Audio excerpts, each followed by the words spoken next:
मैं doctor Vasu Varma, professor of home science, government DV girls PG college Raipur, आज BSc 2 की nutritional management in health and disease का unit 3 से therapeutic nutrition को discuss करूंगी। उपचारार्थ पोषण अर्थात वह पोषण जो उपचार हेतु दिया जाता है, और उपचार होता है एक रोगी व्यक्ति का जो सामान्य रूप से स्वस्थ नहीं, वह किसी सामान्य रोग, बुखार, सर्दी या किसी विशेष रोग जैसे typhoid, diabetes, peptic ulcer, hypertension या किसी अन्य संक्रामक रोग से ग्रसित है। आवश्यक नहीं कि कोई बीमारी ही हो, चोट लगने या फ्रैक्चर होने से भी व्यक्ति का भोजन सामान्य व्यक्ति से अलग होता है, क्योंकि उपरोक्त दशाओं में सामान्य व्यक्ति की तुलना में चयापचय, पाचन क्षमता और अवशोषण में परिवर्तन आ जाता है। रोग की प्रकृति, दशा, तीव्रता एवं प्रभाव के अनुसार उसके शरीर में किसी किसी भोज्य पदार्थ की मात्रा बढ़ जाती है तो किन्हीं भोज्य पदार्थों की मात्रा घट जाती है। कुछ पोषक तत्व बिल्कुल ही वर्जित हो जाते हैं। यदि वर्जित भोज्य पदार्थों को ग्रहण कर लिया जाता है तो रोग की तीव्रता बढ़ जाती है। जैसे हिपेटिक कोमा में नमक, हृदय रोग में घी, तेल, कब्ज की स्थिति में मैदे की रोटी, डायरिया में रेशेयुक्त भोज्य पदार्थ वर्जित होते हैं। उपचारात्मक पोषण की परिभाषा। डॉक्टर स्वामीनाथन के अनुसार therapeutic nutrition is concerned with the nutritional requirement of patient suffering from different disease and prescribing the right type of diet for them. Means जो थेरेपेटिक न्यूट्रिशन होता है वह किसी भी प्रकार के पेशेंट के लिए जो विभिन्न प्रकार के डिजीज से सफ़र कर रहा होता है, उनके लिए अगर थेरेपेटिक न्यूट्रिशन को कंसल्ट किया जाए तो उसके रोग में सुधार आ सकता है। बख्शी के अनुसार वह भोजन जो रोग से छुटकारा पाने में सहयोग दे, रोग और रोगी के शारीरिक मांग के अनुरूप हो, उपचारार्थ भोजन थेरेपेटिक न्यूट्रिशन कहलाता है। इसी प्रकार से उपचारात्मक पोषण विज्ञान एवं कला का सम्मिलित रूप है, जिसमें रोगी व्यक्ति के विभिन्न आर्थिक स्तर, रोग की स्थिति, शारीरिक मांग और रोग के लक्षण के आधार पर पोषण तथा व्यवस्था संबंधी सिद्धांतों को ध्यान में रखते हुए भोजन दिया जाता है। उपचारात्मक आहार के सिद्धांत हैं। आहार में परिवर्तन करते समय कुछ सिद्धांतों पर विशेष ध्यान देना आवश्यक है। जैसे उपचारात्मक आहार सामान्य आहार से कम भिन्न हो, यानी जो हम सामान्य आहार देते हैं उससे बहुत ज़्यादा अंतर ना हो, थोड़ी बहुत भिन्नता उसमें रहनी चाहिए। आहार नियोजन लचीला होना चाहिए। ये नहीं कि डाइटिशियन ने जो लिख करके दिया है, डॉक्टर ने जो लिख करके बताया है, वो उसको पूरा वैसे ही के वैसे फॉलो किया जाए। रोगी की स्थिति के देखते हुए लचीलापन उसमें होना चाहिए। परिवर्तित आहार शरीर के पोषणीय मांग के अनुरूप हो। जो आहार हम चेंज कर रहे हैं, मॉडिफाइड कर रहे हैं, वह बॉडी के मांग के अनुसार, पोषणीय मांग जो होती है, कितनी हमको रिक्वायरमेंट है उसके अनुसार होना चाहिए। रोगी को पोषण आहार के संबंध में जानकारी देना। क्योंकि रोगी जो होता है वह विभिन्न प्रकार के तकलीफों से, समस्याओं से घिरा होता है, तो उसको अगर बता दिया जाए कि आपके अंदर ये प्रॉब्लम है, आप इस टाइप का आहार परिवर्तित करके आपको देते हैं, खाओगे तो आपको कोई मेडिसिन के रूप में काम आएगा। इस तरह से उसको जानकारी देना जरूरी होता है।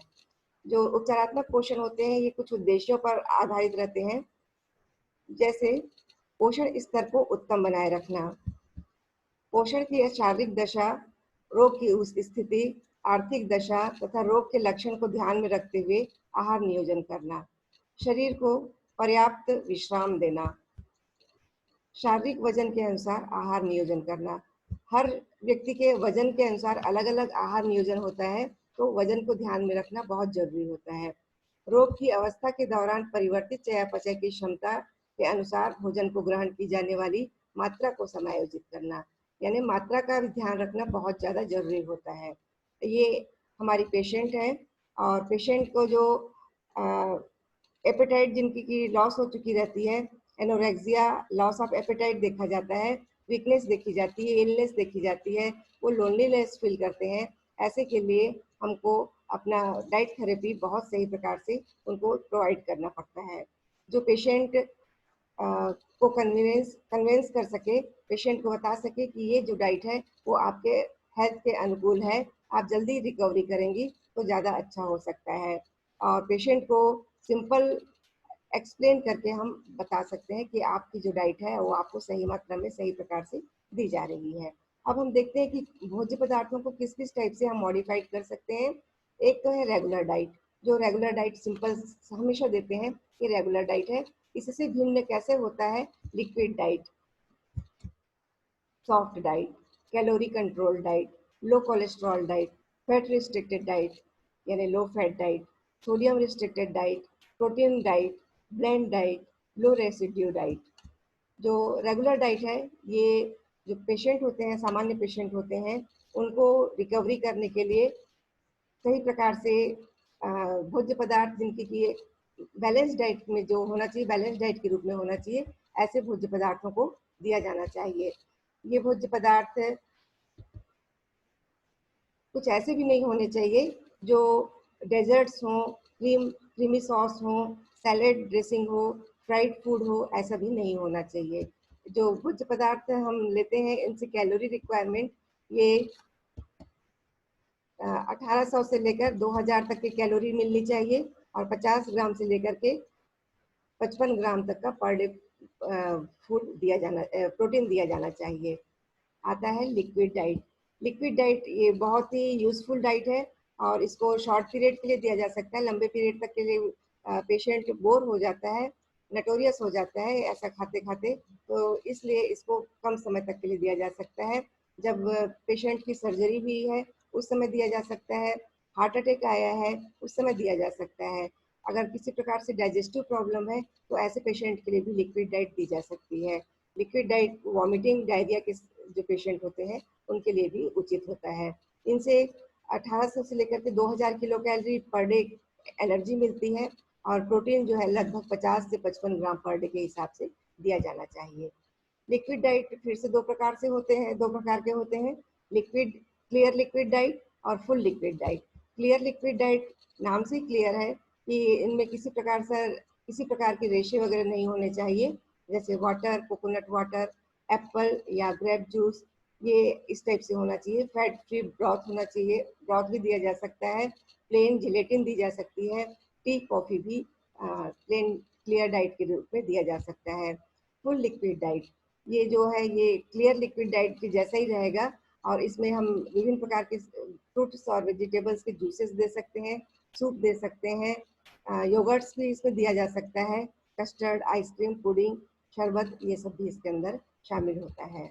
सॉफ्ट डाइट, सॉफ्ट डाइट जो होता है ये रेगुलर डाइट ही है और ये लेकिन वो पेशेंट जो इजीली भोजन को चबा सकता है और इजीली डाइजेस्ट कर सकता है उसके लिए बहुत अच्छा होता है। इसमें ये नाम से क्लियर है कि सॉफ्ट होता है और किसी प्रकार से इसमें मीट, शेलफिश, इस सब टाइप के कनेक्टिव टिश्यू, ओट्स, सीरियल ये नहीं होना चाहिए, स्पाइसी फूड नहीं होना चाहिए, डेजर्ट से रिच नहीं होना चाहिए, फ्राइड तो कभी देना ही नहीं चाहिए पेशेंट को, रॉ फ्रूट वेजिटेबल्स भी सही नहीं माने जाते। जो ये सॉफ्ट डाइट होते हैं इसको लंबे समय तक के दिया जा सकता है। इनकी इनसे हमको कैलोरी रिक्वायरमेंट 2000 से लेकर के 2200 कैलोरी पर डे मिलना चाहिए। उसी प्रकार से प्रोटीन रिक्वायरमेंट लगभग 60 टू 70 ग्राम पर डे के हिसाब से सॉफ्ट डाइट से दिया जाना चाहिए। कैलोरी कंट्रोल डाइट जिसके अंतर्गत आता है लो कैलोरी डाइट, तो लो कैलोरी ये बहुत जगहों पर ज़रूरी होता है, जैसे ओवरवेट हो गया है तो ओवरवेट पेशेंट के लिए लो कैलोरी डाइट बहुत इम्पोर्टेंट होती है। और इसके साथ इसमें नाम से क्लियर है कि जो कैलोरी प्रदान करते हैं ऐसे फूड्स नहीं देने चाहिए, जैसे butter, cream, whole milk, cream soup, gravies, fruit, sweets, soft drinks ये नहीं होना चाहिए, अल्कोहलिक बेवरेज नहीं होना चाहिए, सैलेड ड्रेसिंग नहीं होना चाहिए, फैटी मीट्स, कैंडी और डेजर्ट्स वगैरह नहीं होने चाहिए। ये रॉ कंडीशन पे जैसे सैलेड है इसका हम बहुत अच्छे से उपयोग करते हैं, जैसे कि आपको मैं ये डायग्राम में दिखा रही हूँ, जिसमें विभिन्न प्रकार के सलाद को छोटी छोटी स्लाइस करके दिया जा सकता है, जो कि लो कैलोरी डाइट के रूप में बहुत अच्छे माने जाते हैं। उसी प्रकार से हाई कैलोरी डाइट है। हाई कैलोरी डाइट भी उन पेशेंट्स के लिए आवश्यक होते हैं जो अंडरवेट होते हैं। ये एनोरेक्सिया से, नर्वोसा से, हाइपरथायराइडिज्म से, कैंसर से जूझते होते हैं, तो इनके लिए जो है एक्स्ट्रा अमाउंट में प्रोटीन और कार्बोहाइड्रेट दिया जाना चाहिए। ये जो है हाई कैलोरी डाइट, ये बहुत सही प्रकार की चीज़ों से सबसे अच्छा तो बनाना है। बनाना से हम इसकी वो रिक्वायरमेंट बढ़ा सकते हैं। डेट्स है, खजूर है, तो ये जो भोज्य पदार्थ होते हैं ये अच्छी मात्रा में दी जानी चाहिए। कुछ चीज़ें हैं जो कि नहीं देने चाहिए, ये ग्रीन सैलेड इस समय नहीं देना चाहिए। वाटरमेलन, फाइब्रस फ्रूट्स ये अवॉइड होना चाहिए। उसी प्रकार से फ्राइड फूड तो पेशेंट के लिए कभी भी उचित नहीं माना जाता है। पेस्ट्रीज, चीज़, केक, ये सभी चीज़ें अवॉइडेड होना चाहिए। हाई प्रोटीन डाइट, ये चिल्ड्रंस के लिए, बच्चों के लिए, चूंकि वो ग्रोइंग पीरियड में होते हैं, उनके लिए बहुत ज़रूरी है। और उसी प्रकार से एडोलेसेंट स्टूडेंट्स जो एडोलेसेंट पीरियड में निकल रहे हैं, जा रहे हैं, उनके लिए भी हाई प्रोटीन डाइट, क्योंकि ये बॉडी बिल्डिंग का काम करते हैं, इसलिए अच्छी मात्रा में हाई बायोलॉजिकल वैल्यू वाले प्रोटीन डाइट्स दिए जाने चाहिए। Lactating mother, pregnant lady, lactating mother, इनको भी हाई प्रोटीन डाइट आवश्यक होता है। जो सर्जरी के बाद, सर्जरी से पहले जो पेशेंट होते हैं, उनके लिए कुछ जो बर्न, फीवर, इन्फेक्शन से ग्रसित पेशेंट है, उनके लिए भी हाई प्रोटीन डाइट दी जानी चाहिए। लो प्रोटीन डाइट, जिस तरह से हाई प्रोटीन डाइट बहुत इंपॉर्टेंट होता है, उसी तरह से लो प्रोटीन डाइट भी बहुत सारे पेशेंट के लिए रिस्ट्रिक्टेड है या कम मात्रा में देनी चाहिए। जो रीनल प्रॉब्लम जिनमें देखे जाते हैं, रीनल डिजीज देखी जाती है, ऐसे पेशेंट के लिए तो लो प्रोटीन डाइट बहुत ही लाभदायक होते हैं। एलर्जिक कंडीशन पे जो होते हैं, उनके लिए भी प्रोटीन डाइट काफ़ी, लो प्रोटीन डाइट काफ़ी यूजफुल होते हैं। इनको लिमिटेड अमाउंट में या डिक्रीज प्रोटीन के रूप में, लेकिन हाई बायोलॉजिकल वैल्यू वाले दिए जाने चाहिए। Balance diet, sorry, blend diet, blend diet जो है ये सबसे अच्छा माना जाता है, क्योंकि इसमें किसी प्रकार से रफेज नहीं होते और किसी प्रकार से ये इरिटेट नहीं करता डाइजेस्टिव ट्रैक्ट को, इसलिए ब्लेंड डाइट को सबसे अच्छी मानी जाती है। इसको लॉन्ग टाइम तक के प्रोवाइड किया जा सकता है। ये पेशेंट वो जो अल्सर से ग्रसित हैं, जिनको अल्सर हो गया है, उनको डाइजेस्टिव ट्रैक्ट में और किसी प्रकार के डिजीज है, उनको ये बहुत अच्छे से दिया जा सकता है। कुछ चीज़ें हैं जो कि इस समय कोर्स फूड्स ये नहीं देने चाहिए। Fried foods, highly seasoned food, pastries, raw fruits, veggies, alcohol, carbonated beverage, जो नट्स, कॉफ़ी, टी, स्मोक और सॉल्टेड मीट्स, फिश नहीं देने चाहिए। सोडियम रिस्ट्रिक्टेड डाइट यानी कि लो सोडियम या लो सॉल्ट डाइट, ये जो लो सॉल्ट होते हैं, ये जो कार्डियोवैस्कुलर पेशेंट होते हैं उनके लिए, हाइपरटेंशन वाले, जो हार्ट डिजीज वाले पेशेंट होते हैं उनके लिए, और उसी प्रकार से किडनी डिजीज, ओडिमा जिनको देखा जा रहा है, स्वेलिंग देखी जा रही है शरीर में, उनके लिए लो सोडियम डाइट बहुत ही उपयुक्त होते हैं। इस समय अधिक मात्रा में जो कॉमन सॉल्ट है उसको अधिक मात्रा में नहीं देना चाहिए। स्मोक्ड मीट, फिश नहीं देना चाहिए। जो प्रोसेस्ड फूड है यह भी नहीं देना चाहिए।